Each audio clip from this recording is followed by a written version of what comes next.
Awas kowe. Iki mergane wae, tak cocok siramu modar kowe. Kene ya dawa dira pusakane dhewe ya, Tru. Iki pitike sapa mlebu perkara aku iki? Oh, ora omong-omong. Iki ngopo Bagong kok nesusunya apa? Tak goleki. Ya aku wis tekan kene. Nggih ampun dadi ngundurke pusaka, Pakde. Pusaka apa? Lho, Pakde rumangsa kelangan pusaka ora? Iya, neng kala tak kundurke. Yo. Sone nek gunake nenggala ora ngawur. Yo. Iki mergane wae, tak cocok siramu modar kowe. Kene ya dawa dira pusakane dhewe ya, Tru.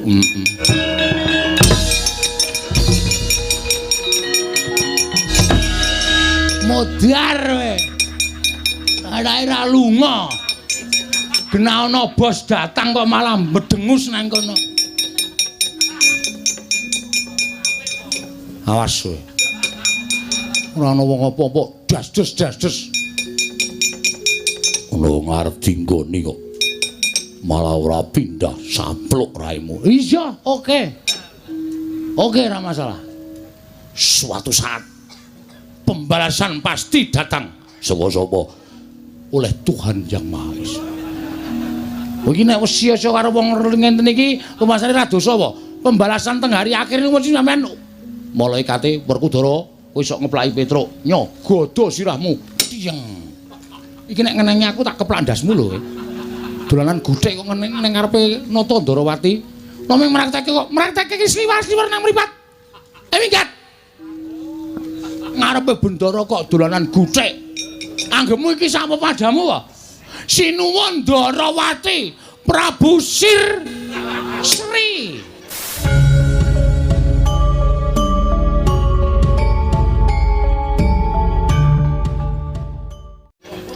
Sri Bathara Kresna.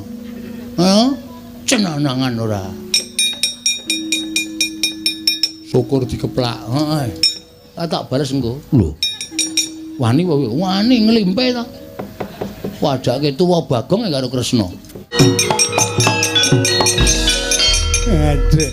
Aku tobat, Nger. Antasena aku wong tuwa aja mbok kapak-kapakke. Aku wis kapok tenan. Mbah Pate. Apa? Ayo linggo sing apik. Engko ditanya. Ora. Wis tenang wae ora. Aku ora cengkiling. Tenan. Aku wedi tenan aku. Aku tak takon diwangsuli ya. Iya. Sing ngetape Kurawa mau sapa? Aku.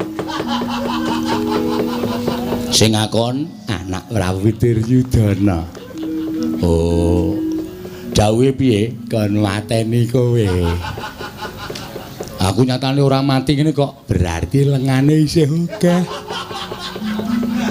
Lho ngopo padake sentir? Udu aku lho Antasena, aku tobat tenan. Aku aja tok kapak-kapakke ya Antasena. Wis ngono wae nek takon wis tak wangsuli aku tak bali rono. Bali piye? Kowe dadi pesakitan, kecekel ning tangane Antasena ora entuk bali. Aku mbok tak bali. Aku tak bali ya. Ora entuk. Neng kene wae. Nggih nek nganti aku konangan anak Prabu Duryudana darani rundingan karo kowe. Rundingan ya ora apa-apa. Men dipecat lemu dari pate. Aduh. Aku tak mulih rono. Pengen mulih rono? Pengen. Pengen selamat? Pengen. Nek pengen kena bali rono ning ana syarate. Syarate apa? Syarate kowe nek tak undang Sengguni ngono le wangsulan dalem Pak Guru ngono ya. Isin aku. Wegah Antasena, aku ki wong tuwa. Gelem ora? Ora gelem tak kepruk watu ndasmu. Ya wis, gelem. Ya, ngono anggere kowe ora wangsulan ngono ki tak ajar kowe. Iya. Sengguni.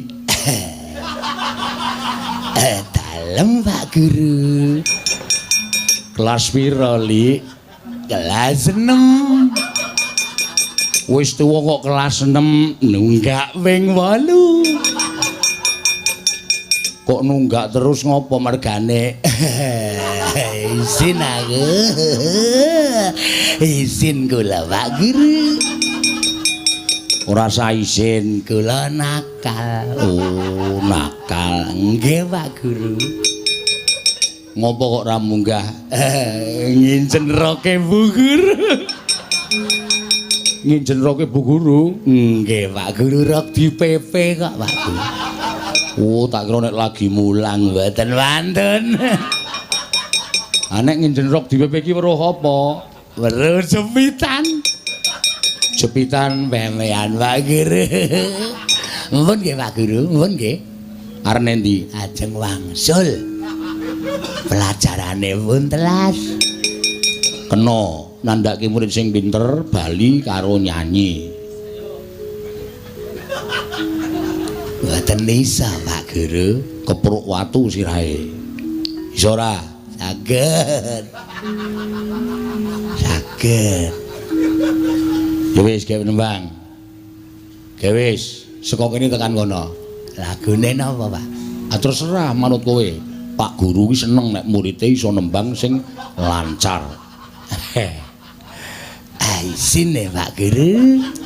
Ora sa isin ora apa-apa gawe wis. Gawe nembang. Ndang. Mentak ya wis apa-apa. Mentak sing lancar, ora lancar sabet garisan. Nggih Pak Guru. Karo ndono nambang, nek mandeg tak bandem watu kowe. Nggih. Mentak. Mentak tak. Tak kandhani Pak Guru. Ya. Iya ngerti nek mentok tak kandhani. Tak kandhani. Wong rupane Pak Guru. Oh tak ajar kowe, mboten Pak Guru. Bandem saka kene. Sini. Hamba aja ngetak ana kandhang. Wae, Dik Patih. Sampeyan niku patih lho. Patih ki wong nomor 2 teng negara Ngastina. Lah kok mentak.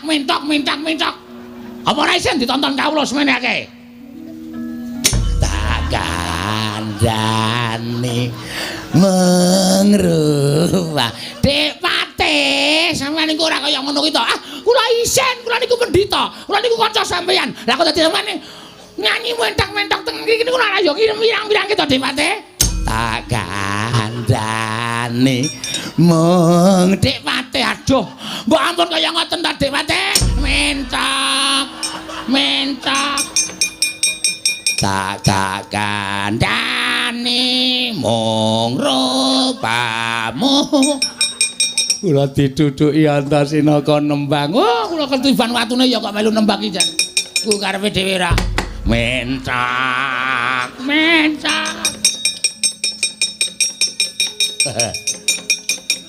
Ana wong tuwa-tuwa kok do ora ngerti isin. Tak kandhani. Man, sampeyan iku wong gerang lho. Nyanyi turun dalan sak penake dhewe.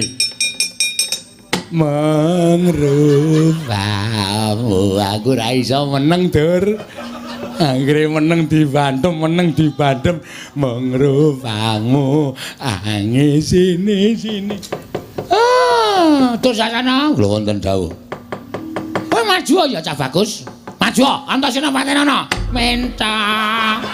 Mentak mo. Wis kana gek maju tur sasana. Musuhe Antasena pateni. Mentok. Wis pokoke wong telu menangon mentok kabeh. Oh, Andrawasi watune wis digdaya lho. Ing atase ming dibandem sing didhawuhi Paman Patih Sekuni kok kula sampean ya melu. Ora. Gugu karepe dhewe ora mentok. Oh, pancen yo edan Antasena ki yo pinter tenan kok. watu dijawab pajapu kok aku anggere ketiban watu kok iso mentak-mentak. Lah nggih, kula ya gumun kok. Kula kok ya iso dadi ketiban watu kok ya iso mentak-mentak. Mangrupang. Oh, nek ora ngados tekas Segor Koso nek mboten adoh. Oleh bantum saya banter. Aku ya gumun lah kok dadi diktoyo temen. Mangrupang ayo ngono katone. Oh, iki nek ora ndelek Rekoso Rekoso nek mboten ndelek soalé munyok. Oh, manus-maning jajanan sekretaning bawana. Iblis lanat Antasena tiban cundha manik mbok dadi ngombalake.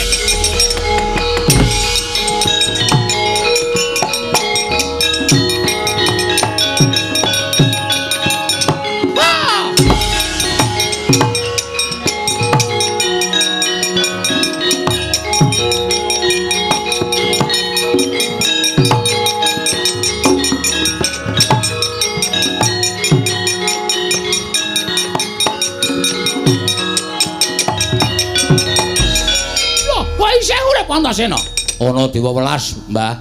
Lah kenapa kok dadi bane cundha manik kok ora apa-apa? Lah iki cundha manik. Aja mati aku.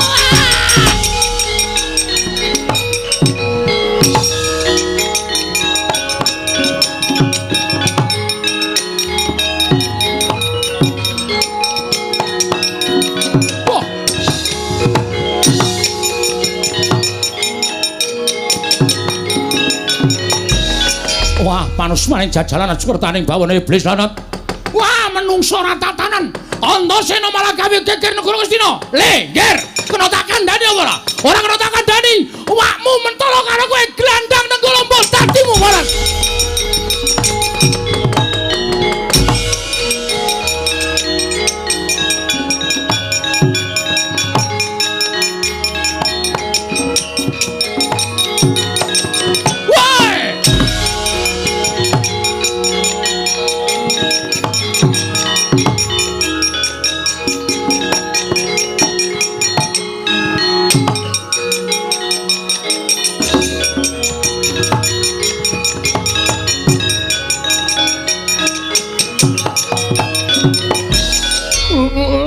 Setan alas.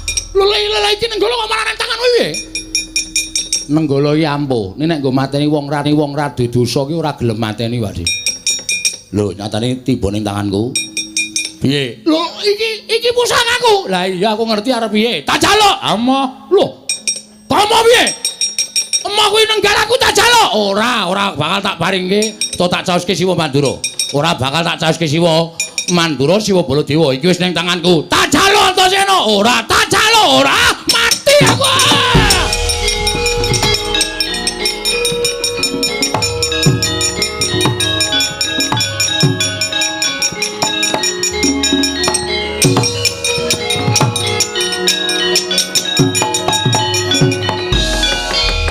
Bubar maut Siwa Ngastina golek papan pendelikan. Siwa Mandura mlayu, Durna mlayu. Lah iki nek nganti suwung Ngastina, monggo kakangku Pancawala kepengin dadi ratu ning negara Ngastina. Lungguh dampar tinggalane Kanjeng Hyang Prabu Pandhu, tinggalane Kanjeng Hyang Prabu Sentanu. Jarine sing dilenggahi Siwa Ngastina kuwi dampar tiron. Monggo nek aku ora nyekel salah siji kami tuwaning negara Ngastina, ora ngerti apa syarate, sengkune cegate kaya.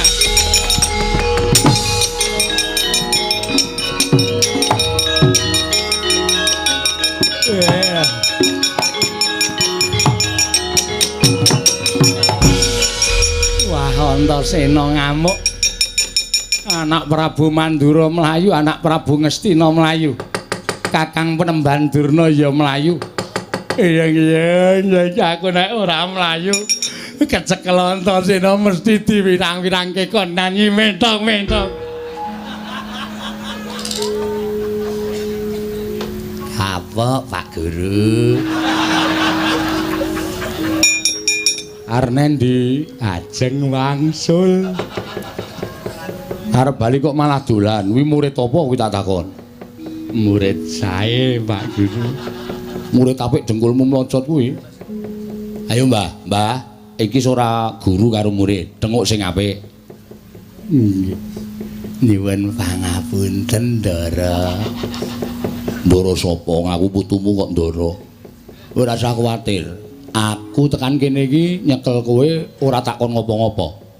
Lah terus Simbah Patih sing ngerti kahanan sejatine negara Ngastina. Nggih.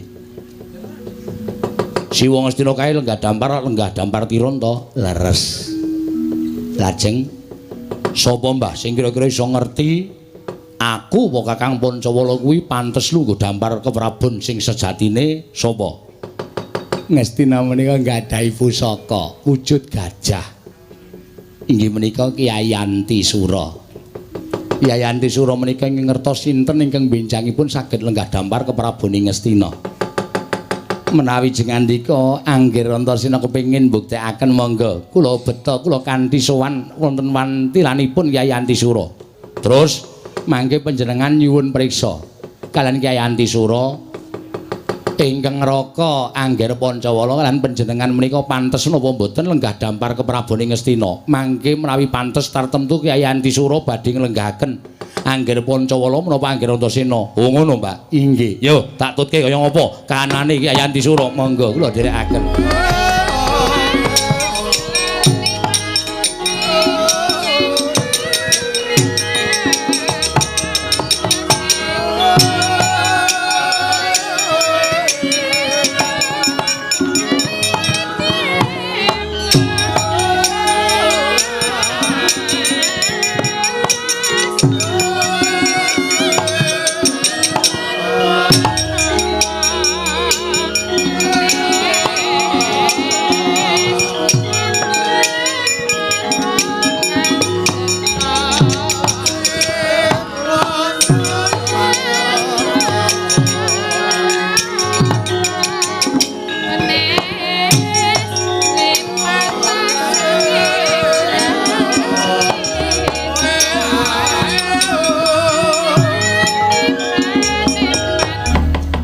Yeka wisanggeni maya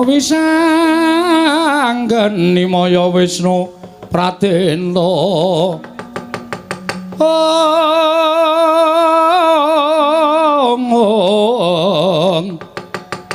wisanggeni maya Wisnu Pratenta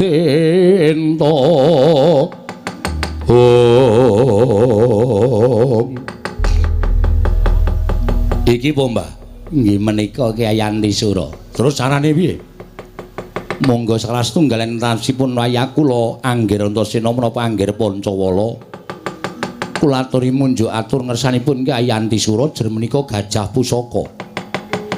Kyai Antisura mugi parenga animbang tuwin analiti dhateng ingkang wayah. Kula turasipun Pandhawa menapa kula kedunungan wahyu ning ratu menapa mboten upamiya mekaten monggo kula aturi anitik dhateng jasad kula pantes lan mbotenipun kula menika lenggah dampar keprabon sejati wonten negari Ngastina ngaten nggih tansah marpamoring sukma sinukmaya winah ya ing asepi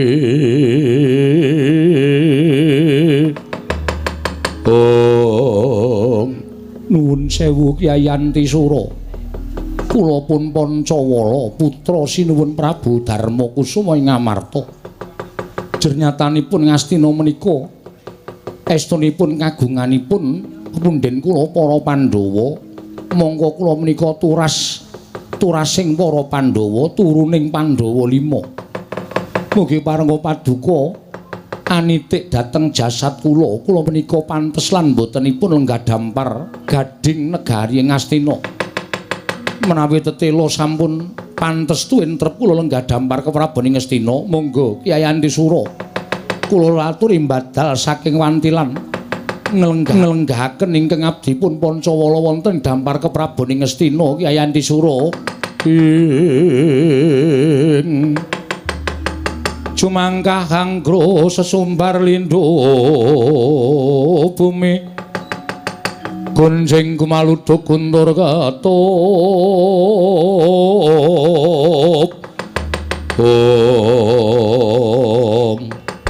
ingkang sekawit kendel trale wiwit dipun obahaken suku dipunobahaken mangajeng mamburi satemaku mrenceng konang rante saya dangu saya banter nggih nyobaken trale suku den sendal rante pedhot parandene ora nglenggaken Raden Pancawala Raden Antasena mlayu manjing alas sang Antisura.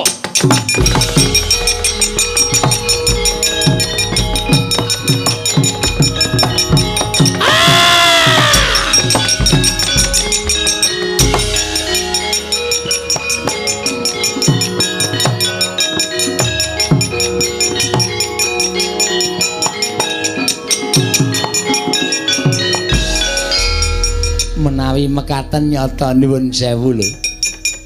Panjenengan boten kedunungan wahyu ning ratu ketitik Kyai Antisura boten mailu aturipun Raden Pancawala. Malah mlajar mlebet telenging wana. Kang, aja sedih hatine, diterima-terimake. Nek Kakang ora kedunungan wahyu ratu, aku ora kedunungan wahyu ratu lan aku karo Kakang ora kuat lungguh dampar, ya wis dadi pestine sing gawe jagat. Iya Dimas Antasena sak banjure piye? Apa kudu bali marang kasatriyan? Rasah. Tetep nang Ngastina. Ngenteni baline iki Kyai Antisura mesti kae mboyong wong sing bakale pantes lan trep lungguh dampar ke Prabu Ngastina. Ngono Dimas ya. Lah kula pripun? Kowe tetep dadi murid. Oh inggih. Mentok wis le nyanyi wis. Oh inggih ngestaken dawuh. Pokoke nang Ngastina Simbah Sengkuni tetep nang Ngastina. Janji kowe lunga saka Ngastina tak goleki, tak ajar dhewe. Oh inggih, ngestaken dawuh nggih, ngestaken dawuh.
Yang ningkang driya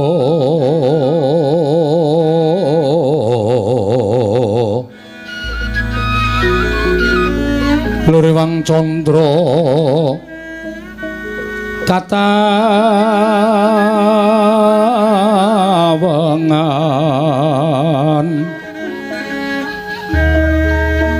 somo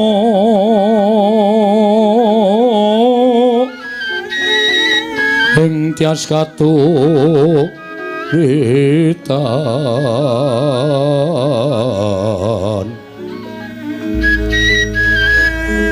limot kapyataning projit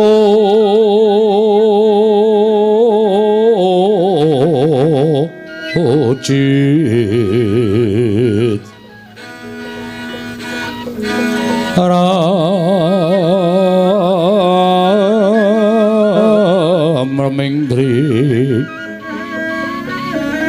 Yama Nawung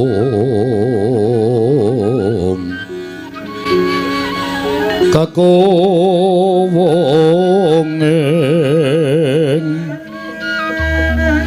kuwenging wang wisesa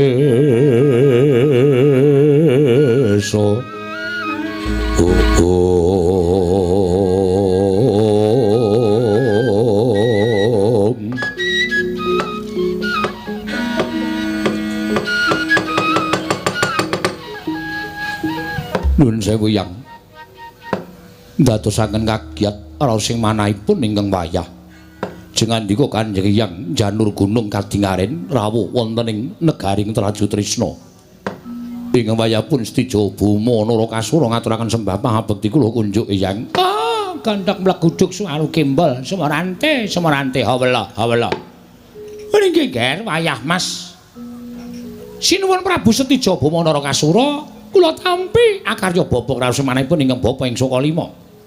Namung keparenga kula ngaturaken salam taklim kula katur nggih wayah Mas. Nggih Kanjeng Hyang. Kula tampi akarya bapa raos sing manahipun ingkang wayah. Wonten menapa dene janur gunung rawuh jeng ngandika Kanjeng Hyang wonten ing Traju Trisna Hyang. Menika ngaten nggih. Wayah kula Prabu Stijo Bama Narakasura estunipun anggen kula kejarang-darang prapta wonten negaring Traju Trisna menika mboten kanthi kasengaja jalaran mugi andatos ing kawuningan bilih negaring Astina dinten sakmangke geger sabab saking menapa mugi andatos ing kawuningan mboten sabab saking menapa awit saking tingkah polaipun inggih menika kadang jengandika wayah kula pun Antasena lan wayah kula pun Pancawala anggenipun Pancawala menika kepengin nyuwun ngampil negaring Astina mboten kitang namung sekedhap anggenipun kepengin ngraosaken dados Nalindra. Kula nuwun sewu lho, Nger. Estunipun aneh ing atasipun negari kok dipun suwun ngampil menika rak mboten nama saemperipun lan mboten nama saklimrahipun. Menawi badhe nyuwun ngampil menika mujudaken satunggiling barang menika tartemtu badhe dipun nampilaken. Nanging menika negari lho, Nger. Menika negari. Inggih.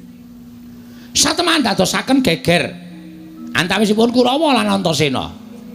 Krana katidayanipun ingkang rayipun Antasena menika pancen kondhang bocah ndugal kewarisan, Kurawa bubar mawut. Nadyan ingkang Eyang ing Sokalima majeng wonten ing pabaratan ngasta Kyai Cundamane wadene Cundamane saged karebat dening pun Antasena. Anak Prabu Baladewa ugi semanten ingkang waing Mandura ngagar Kyai Nenggala ugi karebat dening pun Antasena mekasan sakmangke sami kepelajar. Lajeng wigatosipun menapa dene Kanjeng Hyang ngantos dumugi wonten negaring Traju Trisna. Jer menika sanes perkawis kula. Menika perkawisipun Ngastina kaliyan kadang kula pun Dimas Antasena. Kula namung badhe caosi kabar. Nalika mlajar kala wau anak Prabu Duryudana weling kaliyan ingkang Eyang ing Sokalima. Kanjeng wong Astina utawi Kanjeng Paman Duryudana paring dawuh menapa Hyang? Ingkang Paman inggih menika ing Astina paring dawuh, Bapak Durna, kula aturi pados pintusrayan. Sinten kemawon Nalindra, satriya, brahmana ingkang saged ngrebat malih negaring Astina sakitanipun Antasena lan Pancawala, mboten ujar, mboten kaul. Tentu kula badhe maringaken negaring Astina menika sak sigar semangka dhateng Nalindra menapa satria ingkang saged ngrebat negari menika saking tanganipun Antasena. Ngaten, Nger, ngendikanipun ingkang Paman Duryudana.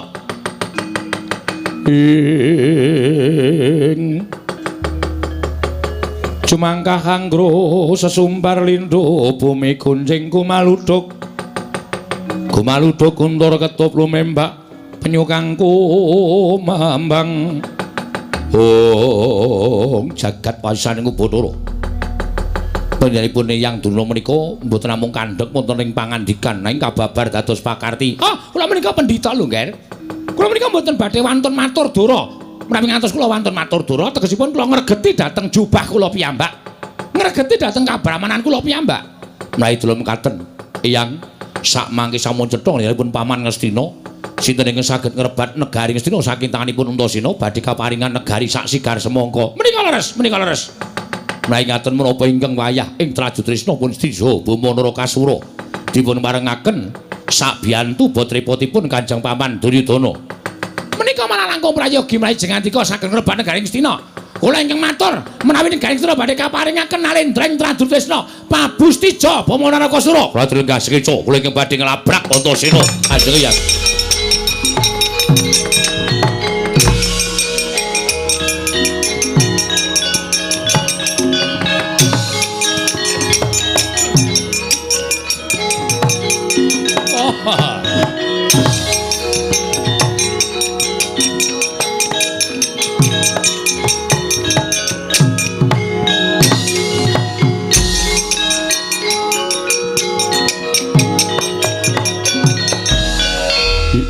Adalah ora nyono babar pisan.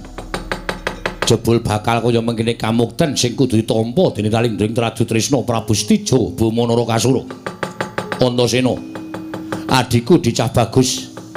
Yen pancen si Adi ngeman karo uripe si Adi, mestine si Adi bakal maringke negara marang pun Kakang. Nanging to si Adi ngukui negara Ngastina.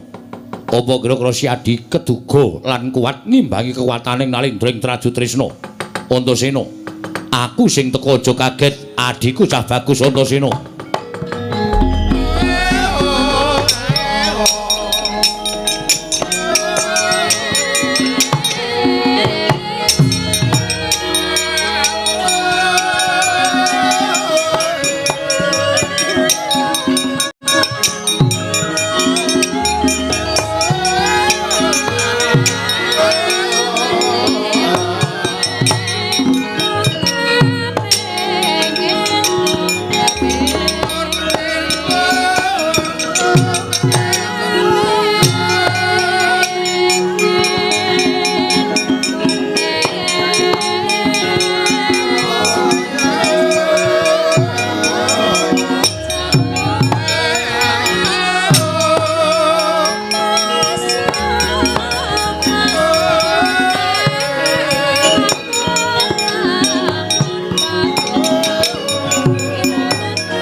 Mangyat kurda sroma pangga wagut kati nyomawukyat ira wang-wang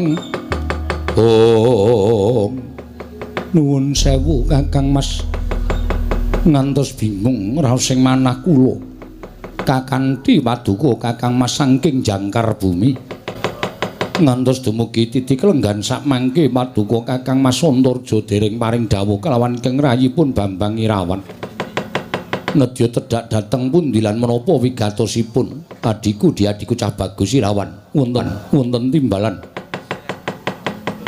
pawarta sing dak tampa lamun adhiku Antasena ndumbani kelawan kersaning Kakang Mas Pancawala sowan marang negara Ngastina ingkang wigati mung bakal nyuwun ngampil dampar negara Ngastina ewadene Kanjeng Prabu Duryudana ora maringake negara marang kadangku Antasena wis ditekadi yen bakal mbedah negara Ngastina mula wektu dina iki Yayi aja nganti si adilan pun Kakang keri ing gawe upama mengko Dimas Antasena bisa mbedah negara ing Ngastina. Sak mesti lamun pun Kakang lawan si Adi melu ngempek kamukten ngrasakake kamukten negara Ngastina Yayi. Katri gumulung mangrempak ing wadya kurda kura. Kurda kura reka giri girira nanggana.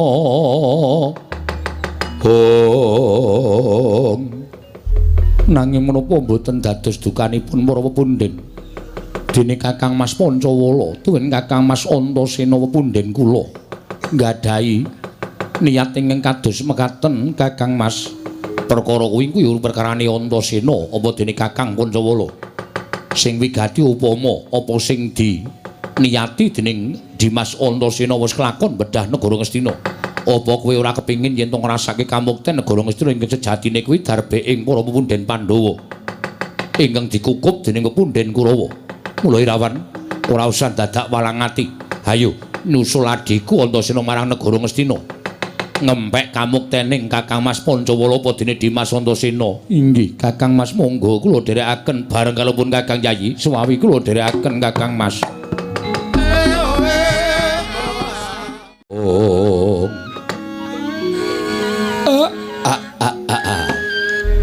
Blegegek. Sadulita, Ndara. Enten apa, Gus? Janur gunung kadingaren sampeyan rawuh. Dat sabene mung Ndara Abimanyu lah kok niki nganti ingkang ngraka ing Pringgondani. Wah Semar. Sayektining nggonku prapta ning Karang Kadempel. Nderekake marang jengkaring Kakang Mas Gatotkaca nggone paring dawuh lawan Abimanyu yen to dina samengko Kakang Mas Pancawala kelawan Kakang Mas Antasena nedya mbedhah negara Ngastina krana Kakang Mas Pancawala Darbi pepinginan ora ketang amung sauruping damar saumuring jagung kepingin nyoba lenggah dampar ke Prabone Ngastina. Kang Raka ya pancen mengkono Siwa. Ning ya ora mokal. Dasare Kang Raka menika putra Pambayun. Putranipun Ndara Pandhawa ingkang Pembayun. Mula pun boten nama mokal. Nek duwe penjangka sing kaya ngoten niku mung jane mung neter ketrimaning urip. Apa ya pancen nyata putraning Ndara Darmakusuma niku kedunungan Wahyu Ratu menapa mboten? Ya mung nek saged-saged aja nganti gawe geger. Tegesipun ampun bebudhek banyu bening kawontenan negara ing Ngastina. Disuwun kanthi ingkang sak sae-sae. Kula kinten nek tembunge niku kebaing tata krama, tembunge alus. Sinuwun Ngastina le nampa ya bakale alus. Pun ning nek dadak nganggo diwenehi perceka, dadak bedah negara niku kula sing ora mathuk, kula sing ora cocok. Merga niku bakal ngobak-obak banyu bening katentreman negara ing Ngastina. Saya-saya piyai sepuh niku nek disuwarani sing rada ora kepenak mawon adat saben sok mubal kanepsane lho Den. Mareka Den prayatna samuriris eka balik.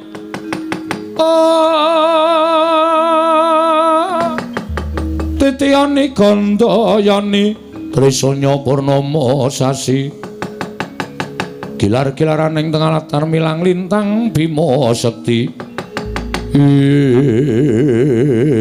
kocap kacarita nalika semanten Jana Abimanyu lenggah wonten sak jawining rangkah padukaning karang kadempel wonten tepining wana kadhiraken Ngraka Nalendra Pringgodani Prabu Anom Gatotkaca miwah Sanggyara Patpunakawan dadak sakoleng mangke kapistingal kapireng kumrosak wreksa ageng samya rubuh kabarubuh rompal kaprabal pelajaring Kyai Antisura nyandak mawi trali Sang Abimanyu ditumpangake wonten ing gigir mlajar kapiyandeng kaget Nalendra Pringgodani wau Langlanging triya mangungkong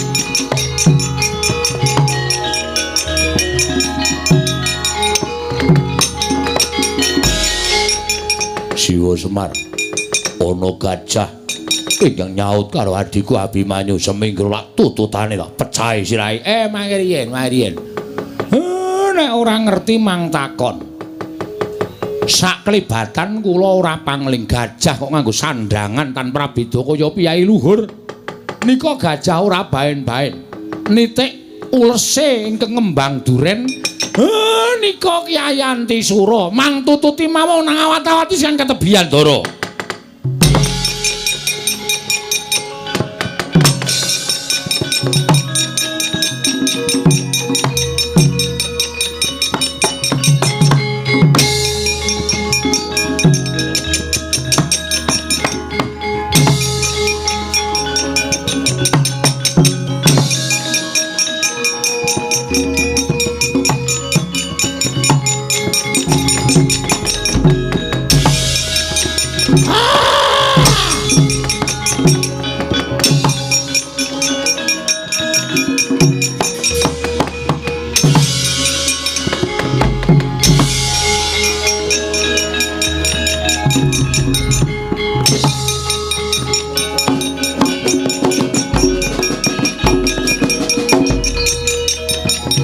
Ayo Reng Glis. Ayo Reng.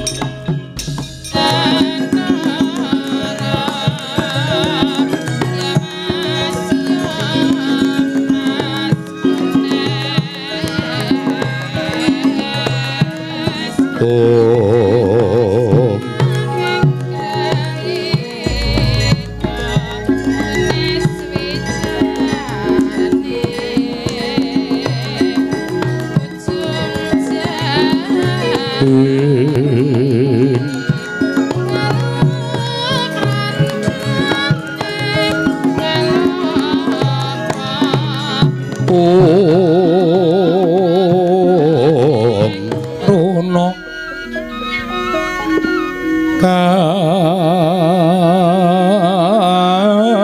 katinetraning uga rapuh sabdaning kokila ring kanikara sageter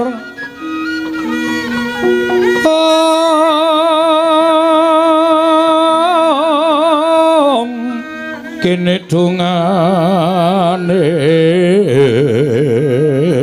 engkung lir wuwu sing pine panca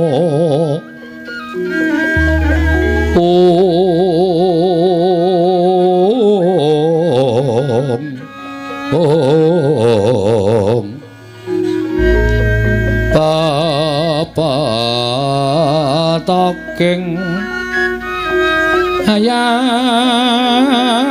ono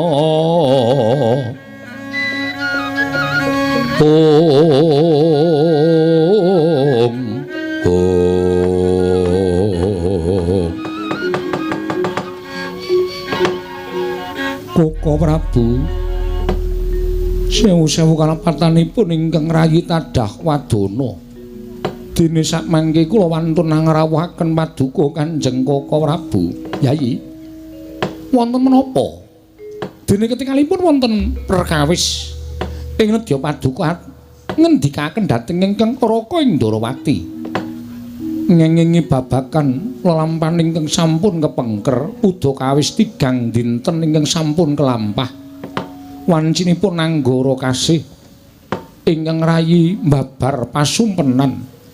Wondene wanci pasumpenan menika kala wau dawah wonten ing wanci puspa tajem utawi kadara dasih mboten kanthi kanyana-nyana Koko Prabu negari Ngastina kablabaking banjir ageng satemangin ndangaken dampar kencana negari Ngastina kendhang kapracondhang kontal kaprapal guragapan anggen kula wungu saking nendra pungun-pungun satemah gumana musik wonten manahipun ingkang rayi badhe wonten lampahan ingkang menapa ing tumanduk dhateng Praja Ngastina. Nuwun sewu Yayi. Jernyatanipun menika sanes kewajibanipun Paduka Yayi Prabu. Nanging kenging menapa Paduka sanget-sanget anggenipun menggalihaken kawontenan negari Ngastina. Koko Prabu nadyan menika wewengkon panguwasipun kadang kula sepuh Koko Prabu Duryudana. Namung saknyatanipun Pandhawa ugi andarbeni Praja Ngastina. Mila wawon menapa menawi perkawis menika monggo sami-sami dipun petang tuwin sami-sami dipun unceki badhe wonten lampahan menapa ing tumanduk wonten Praja Ngastina Koko Prabu. Sarating pandam sumula madangi jroning pasarean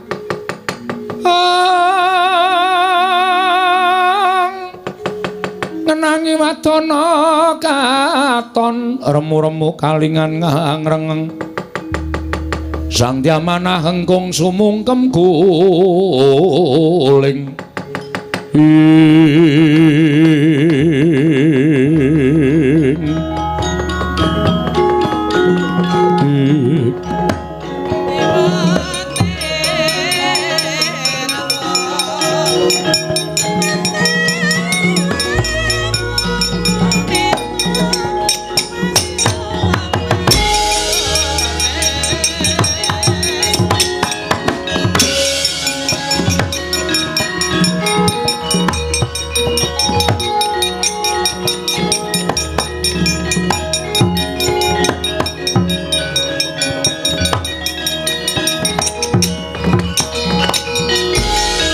Bala Dewa Narapati Tuwinares Wara Kresna kalangkung tresnanira ing Koko Prabu sawetawis rawuh wonten ing Praja Ngamarta Karaharjan tedhak paduka. Yayi pinantu ing suka Basuki. Kakang Prabu kula ngaturaken bekti kula kunjuk. Ya, Kresna ndak tampa. Baladewa. Aku ngaturake basaku katura. Werkudara tak tampa. Kakang Prabu kula ngaturaken bekti kula kunjuk. Ya, Janaka tak tampa. Wonten menapa Kakang Prabu dene paduka pareng tedhak wonten ing Praja Ngamarta sumengka pengawak Badra keparengan ndhawuhaken dhateng ngrayipun Punta. Yayi. Wale-wale menapa suwanipun ing Karaka ing Mandura menika nyuwun senjata pitulung tumbak kenceng. Liripun kados pundi paduka paring dawuh mekaten mugi dados ing kawunikan. Bilih samangke negaring Astina sampun bedah. Kyai Prabu Duryudana kepelajar ing Karaka ing Mandura kepelajar. Bapa Penemban Durna ugi kepelajar. Sinten ingkang wantun damel risak negaring Astina mboten wonten kesanes kejawi namung atmajanipun para Pandhawa. Inggih menika putrapun Pancawala kaliyan Antasena Yayi.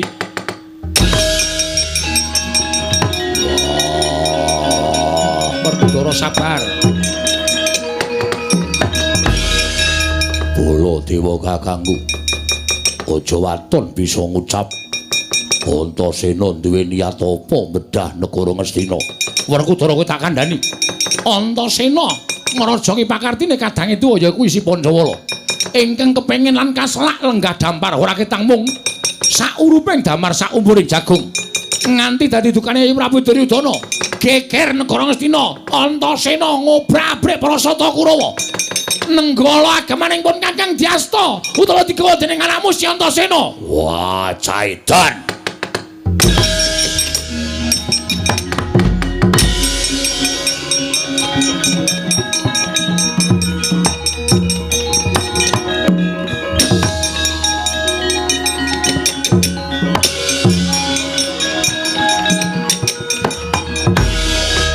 Kakang Prabu rumaos lingsem dene mekaten pakartinipun Pancawala. Lare wingi sonten ingkang wantun ngorek-orek dhateng pasuryanipun tiyang sepuh. Bebecer sastra wirang dhateng para Pandhawa. Lenggah prayogi kula ing mratitesaken perkawis menika Yayi.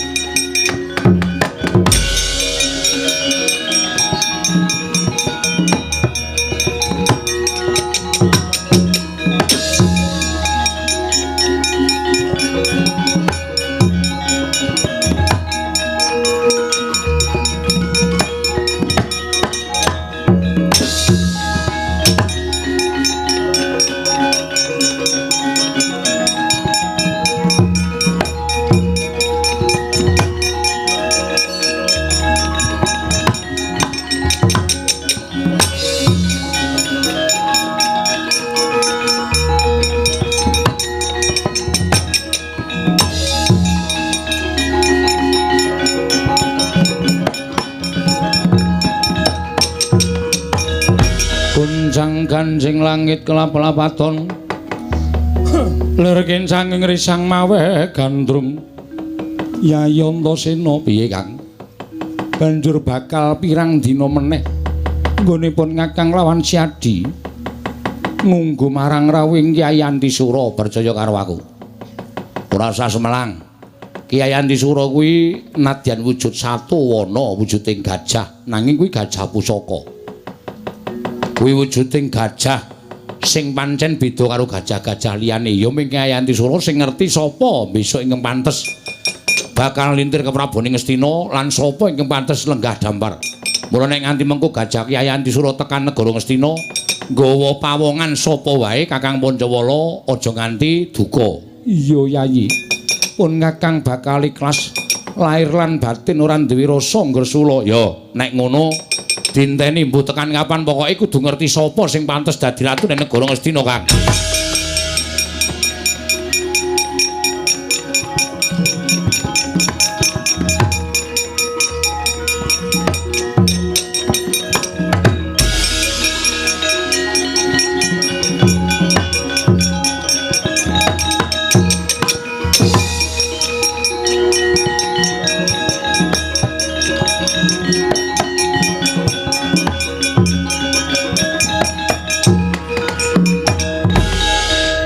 Dimas Irawan, Dimas Antarja. Nggih Kakang Mas kula ingkang sowan. Ih Kakang Mas kula ingkang sowan. Ngopo Kang? Ya mergo pun Kakang wis krungu Yai. Pun Kakang mireng yen to si adilan Kakang Mas Pancawala bakal kepengin ngrasakake dadi ratu ning negara Ngastina. Tumulipun Kakang nusul ana ing kene sayekti ora ketamung sithik ngempek kamukten negara Ngastina. Sik, aja ngawur. Panjeni ate Kakang Pancawala kepengin lenggah dampar. Ning mau ngendikane Simbah Patih sing ngerti lan sing pono babakan negara Ngastina ki mung Gajah Ki Ayantisura. Lah terus piye Dimas? Gajah Ki Ayantisura Kakang Pancawala matur ngersaning Gajah Ki Ayantisura, sapa sing pantes antaraning Kakang Pancawala apa aku sing lenggah dampar ora ana sing dipilih. Malah Ki Ayantisura medal saka wantilan mlebu ngalas seprene urung bali. Lah terus kok Dimas ora tumuli mukti ana negara Ngastina? Aku wong nrimo kok Kang nek pancen ora dikeparengake lan aku ki ora kewahyon kanugrahan babakan kamukten wis trima dadi satya ngene iki ya ora apa-apa. Tur Kakang Pancawala ya wis trima dadi satya ngene iki ya ora apa-apa. Iya dia Mas Anturja. Pun Kakang sayekti mung nyoba marang katrimaning urip. Jebul tinemune dudu Pancawala ingkang pantes lenggah dampar nadyan pun Kakang Ki putra ingkang tinemu pembayun. Lancur Pandhawa ingkang tuwa dhewe nanging jebul ora kasinungan kanugrahan mula pun Kakang trima mopo Yayi pun Kakang ora apa-apa. Gunjang ganjing langit kelap-lapaton lir kincanging risang mawe gandrung ing gumarupa kana angin gedhe lambahing Ki Ayantisura ingkang anggendhong Raden Abimanyu minggah wonten ing Datulaya. Raden Abimanyu kalenggaken wonten ing dampar kencana kagyat kadra kasangsayaning para putra.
Larta saking kutha Sangkara kula yen amutusa Sang Sri Dimas Antasena piye Kang? Aku wis weling karo sampeyan to wis matur aja runtik atine aja gelo rasane arep dikaya ngapa iki isih getulit gading awake dhewe iki isih sedulure awake dhewe saiki cetha yen to pancen sing kedunungan wahyu ning ratu kuwi ya kuwi si Abimanyu. Mula Kakang Pancawala Irawan Kakang Antarja Kakang Garukaca dadi seksi. Ya pancen Abimanyu iki witus entuk wahyu ratu yang kuat besok bakal lenggah dampar ke Prabu Ngastina. Saora-orane turune si Abimanyu, Kang.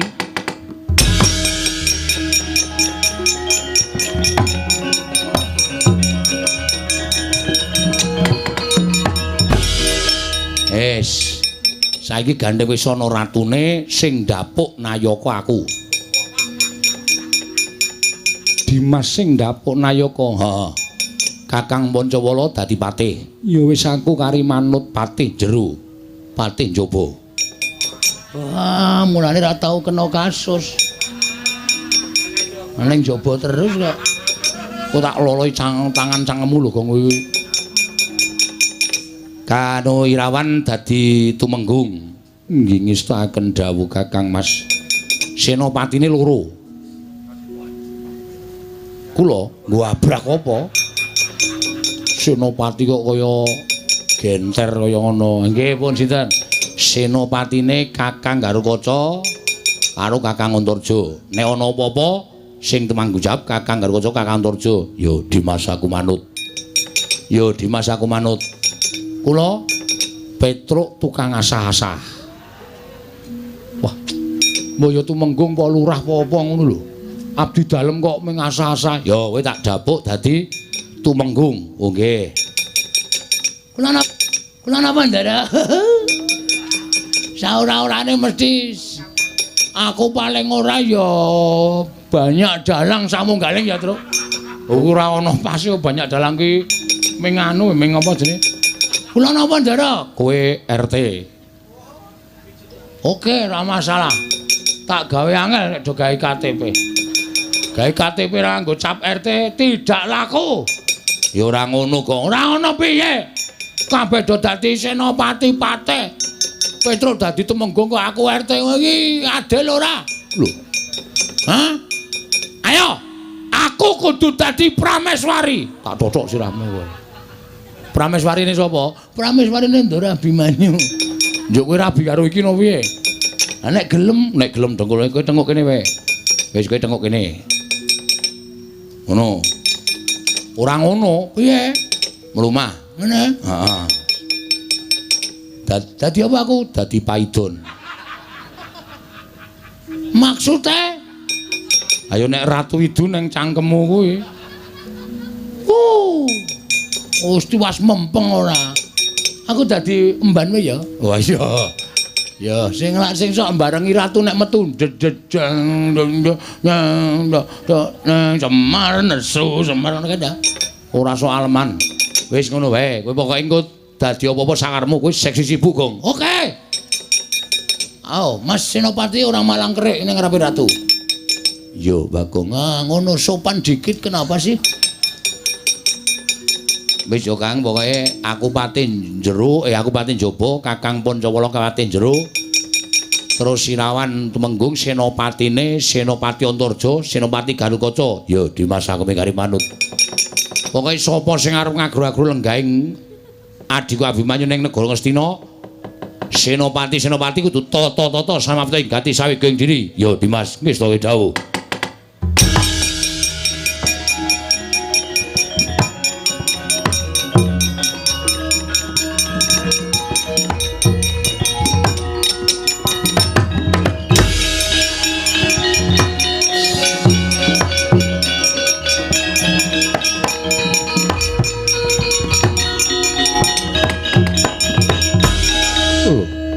Iki Abimanyu malah gedangkrang ana ing dampar negara Ngastina. Kakang Mas Setija Buma Narakasura ingkang rawuh wonten negari Ngastina. Abimanyu wonten dawuh negara kundurna marang Kanjeng Paman Duryudana. Mesakno Kanjeng Paman lan sakurawane padha nungsang buyang, padha mlayu wedi kalawan pengamuke Dimas Antasena.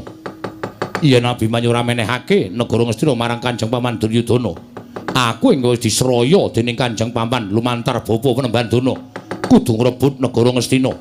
Yen aku iso ngrebut negara Ngastina saka tanganing para putra Pandhawa, aku bakal diparingi negara sak sigar semangka.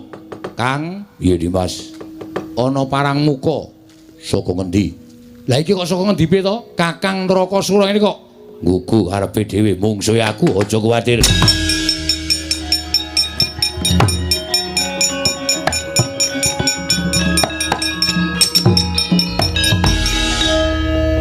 Kakang Setija, Gatotkaca piye? Ngerti yo, iki Senopati negara Ngastina. Raden Gatotkaca. Lho, wis ndapuk Senopati, ora ning kene papane rembugan. Menyang endi? Ning jaba. Babu Yayi.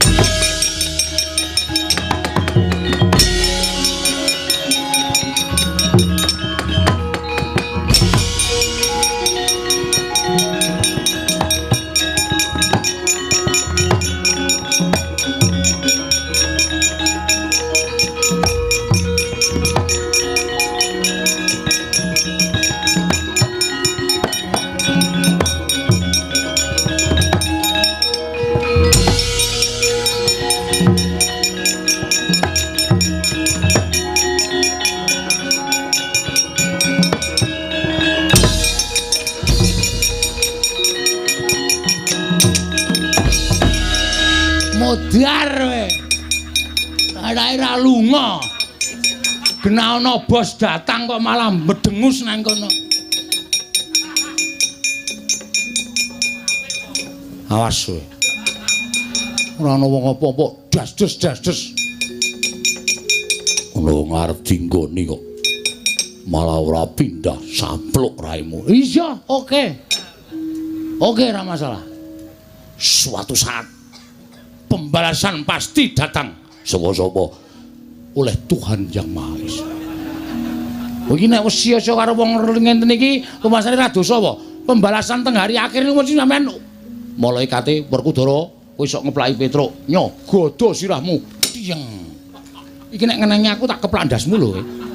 Dolanan guthik kok ngeneng ning ngarepe Nata Ndarawati. Nomeng mraktekke kok mraktekke iki sliwar-sliwar nang mripat. Minggat. Nesu. Lah iso jak guyon kresnane. Petruk ya ora. Genane ngarepe bendara kok dolanan guthik. Anggemu iki sapa padamu kok? Sinuwun Ndarawati, Prabu Sri Bathara Kresna. Heh, cenanangan ora. Syukur dikeplak. Heeh. Tak bares engko. Lho. Wani nglimpe ta. Wajake tuwa Bagong karo Kresna. Abimanyu wonten dawuh. Antasena. Piye, Pakde? Pancawala wonten dawuh. Aku ora maido kaya ngapa to kadrenging rasamu nggonmu kepengin saben putra Pandhawa kuwi mesti padha kepengin lan kepi kumanjen kepengin lenggah dampar negara Ngastina. Merga wis padha ngerti saka piyai sepuh yen Ngastina kuwi darbeking para Pandhawa ning ora kaya ngene iki carane. Aja kaya ngene iki. Siji, kowe mbedah negara Ngastina kuwi dadi kapitunaning para Sata Kurawa lan Kyai Prabu Duryudana padha keplayu. Saora-orane jejereng sastra wirang. Angka loro, nek nganti kowe ngrebut negara iki kowe dosa. Dosaku ning endi? Kowe miradati kodrating jagat. Kodrating jagat sing endi, Pakde? Lho, Ngastina ki sesuk baline kudu nganggo perang gedhe Bratayuda Jaya binangun. Mongko tanpa perang gedhe kuwi para Kurawa ing watak Angkara Budi Candala bakal ndrebala ngebaki jagat. Mongko Pandhawa wis dinutus dening para Jawata minangka utusane ngadil mbrasta Angkara murka. Yen ngono kowe seneng, yen Angkara kuwi ngebaki jagat, jagat iki kobar, panas merga Angkara ora iso disirep dening para Pandhawa. Ora. Lah iya mula nek tumindak apa-apa ki taran karo wong tuwa rasa kepenake dhewe kaya ngono. Abimanyu wonten dawuh. Mudhun inggih. Ngestaken dawuh nyuwun pangapunten. Kula wau kula mboten kanthi kasengaja dipun saut kalian Gajah Antisura dipun lenggaken dampar. Lah Antasena kowe iki rebut negara areng apa? Nuruti Kakang sapa? Kakang Bagong brek. Gong ora. Wis meneng to kuwi linggo wis miring. Nggone cupet e. Ha ya rasa-rasane kok ngono ora. Kakang Pancawala. Pancawala wonten dawuh. Ya bener kowe iki tiba pembayun. Nanging saiki wis krumangsani to. Yen to ingkang kuat bakal lungguh ke Prabu Negara Ngastina kuwi ora kok mung kudu putra sing metu pembayun, nanging sapa ingkang pancen wis pinesti marang keparenging dat kamurwing dat bakal nyambung turasing para Pandhawa. Nggih, kula sampun mangertos. Wis lega, sampun. Ayo kondur. Inggih ngestaken dawuh. Ndasena. Apa, Pak? Bali. Yo. Terus? Ndaran tasine wedi lho bapakne. Oh, bapakne kok ya. Kowe kira bapak wedi ora? Ra. Oh. Setan kok kowe iki. Nyataku anak setan kok. Lho. Kowe ngayal banget Kong. Getak ndara Werkudara. Ndasena. Apa, Pak? Bali. Ya, Pak. Oh, lah sembodo sore mau gleleng ya, Tru. Heeh, sapa-sapa dijotosi kene digetak bapakne wedi. Ning Antasena iki gleleng tenan lho, Tru. Oh, molak-malik ora. Sapa sing ngomong gak keplaki sirahe kene? Ora kok, Den. Damai. Damai-damai dengkulmu mlocot ki ora. Ya, Pak ngestoke dawuh. Kakang Wantarja kon bali. Ya. Wah, Abimanyu wonten dawuh. Kakangmu Gatotkaca nendi? Ingkala wau wonten mriki nanging sareng wonten rawuhipun Kakang Setija Bamanara Kasura kekalipun sami abenajeng wonten ing alun-alun. Lho, Setija tekan kene? Inggih, Wa. Napa? Badhe nyuwun negari Ngastina. Pamadane apa Setija anakku njaluk negara Ngastina? Dipun dawuhi kaliyan Eyang Durna ngendikanipun badhe dipun paringi negari Ngastina ingkang sepalih. Cah goblok tenan kok.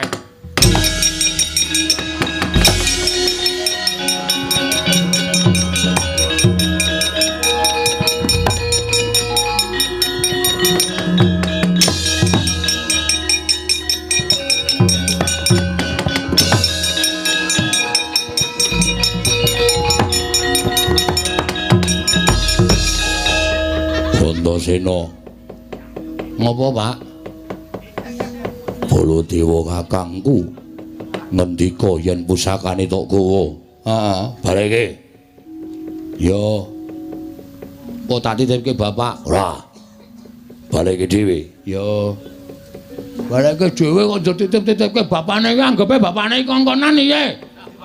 Wah, bocah kok ora ngerti karo wong tuwa.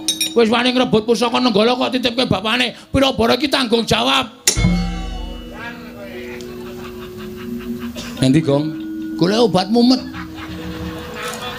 Mumet mergo dikampleng kok golek obat ora. Ya ora-orane digunyer. Digunyer dengkul mlocot. Tru, nyilih dengkule, Tru. Nggo ngopo? Nggo gunyer. Kulinamu ora. Gunyer nganggo dengkul ora. Tak baleke, Pak, baleke. Ya.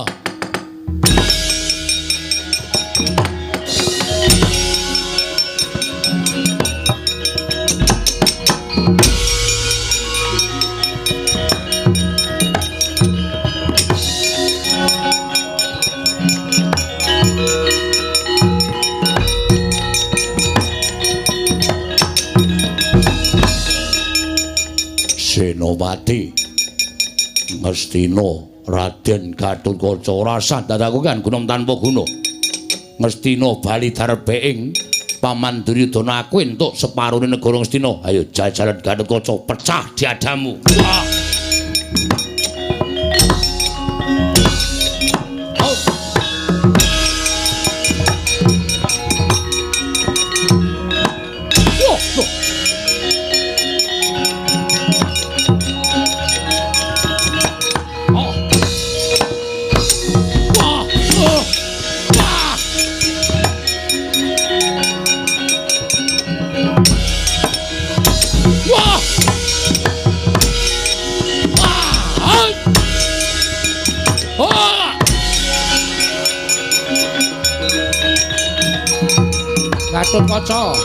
Gatotkaca.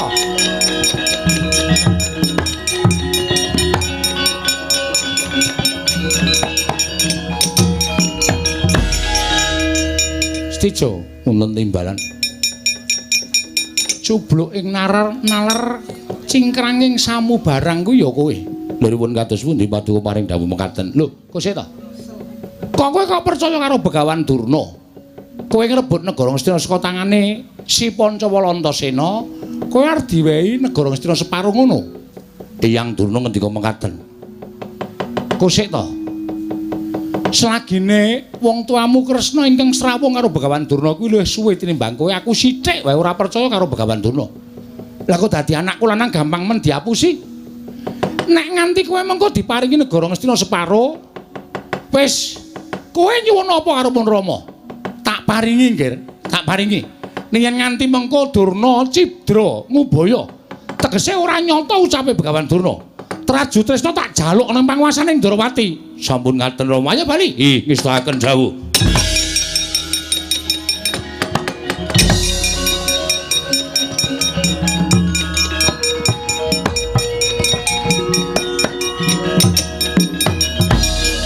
Luar ngapa? Balekke pusaka. Truk, nun. Goleki Durna. Teng pundi? Wis kowe goleki ora ketemu tak ajar kowe. Waduh cilaka iki. Suwe iki. Iso tekan setengah 6 ki kok. Aku ora ngerti Durna endi, Gong. Nun.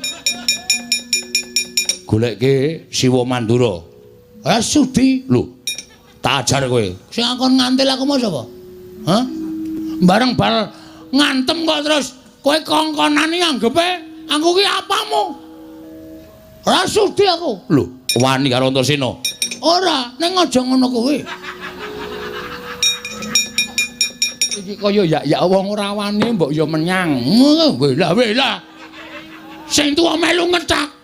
Lah kowe iki ngayal kok. Ngayal apa? Aku lho bar dikampleng e. Antasena ya aja ngono wong Bagong ki wong tuwa kok tok kampleng. Ya wis ngene wae. Maleso ning kowe goleki Siwa Mandura. Wis gawe males, yo. Emoh. Maleso ora apa-apa aku ora pasang walat. Nan? Yo. Asli lho iki? Tenan. Piye? Sakarepmu. Piye, Mas? Sakarepmu. Wis gawe maleso. Pisan wae tuk ngono terus goleki Kokopra anu Siwa Mandura. Ngapusi ya. Engko bales kowe ketara kedap-kedip. Mripate sapa wae kedap-kedip. Nggih wis. Nan? Iya. Aduh, saya. Ya. Nggih wis to, engko iki wektune slantek.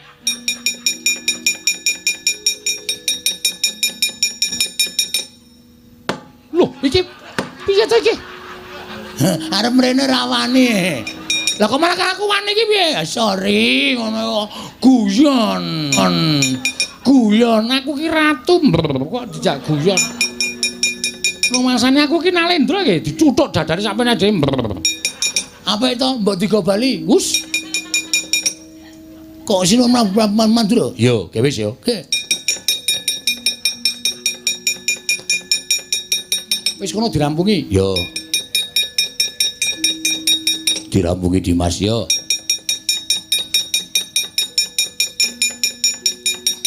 Padose iku. Yo, piye? Ana apa aku? Sampeyan dipadosi Ndara Antasena. Wih, lah jagat waisane ku Bathara. Eneng apa Antasena? Wah, setan iki. Kok kowe nyok? Ha wong tangane digeret sampe nek dhewe kok aku ya mung nyirokke suarane Ndara Baladewa kok. Aku ya ngurung ketemu Durna e. Ya.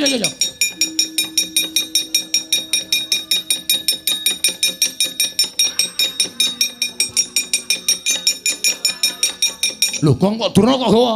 Lho, kok Baladewa tak gawa? Aku goleki Durna, aku goleki baleni yo. Kae lara rampung selak padang malen.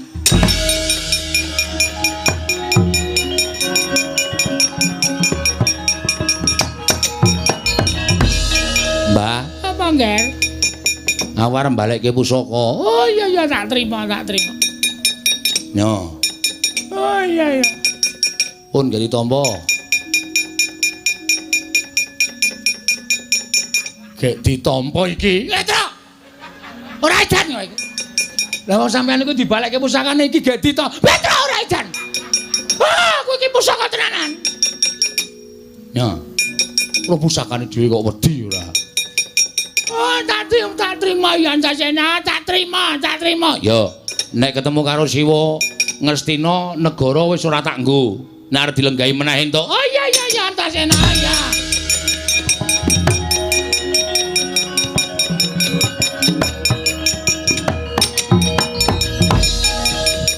Mboten nonton e. Sapa? Kang Mandura. Lah kuwi apa? Oh, ora omong-omong. Iki ngopo Bagong kok nesusunya apa? Tak goleki e. Ya aku wis tekan kene. Ya nggih ampun dadi ngundurke pusaka, Pakde. Pusaka apa? Lho, Pakde rumangsa kelangan pusaka ora? Iya, nengkala tak kundurke. Yo. Sone nek nggunakake nenggala ora ngawur. Yo. Iki mergane wae. Oh, tak totok siramu modar kowe. Kene ya dawa dira pusakane dhewe ya, Tru. Ndekno nek wis nyekel pusaka. Iki pitik sapa mlebu perkara aku iki? Ora ana Baladewa kok ngrembug pitik kowe. Wis diasta, yo, tak trima. Ngastina tak kundurke, Pakde. Yo, tak trima Antasena.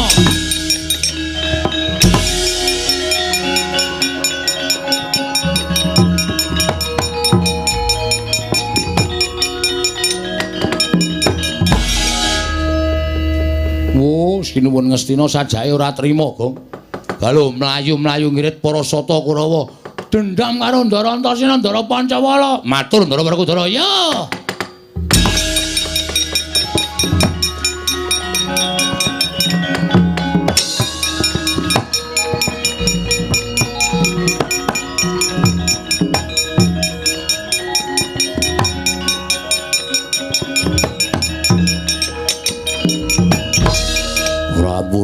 Ora mulang karo anake. Ora ngajari karo anake. Wong gerang model piye kowe?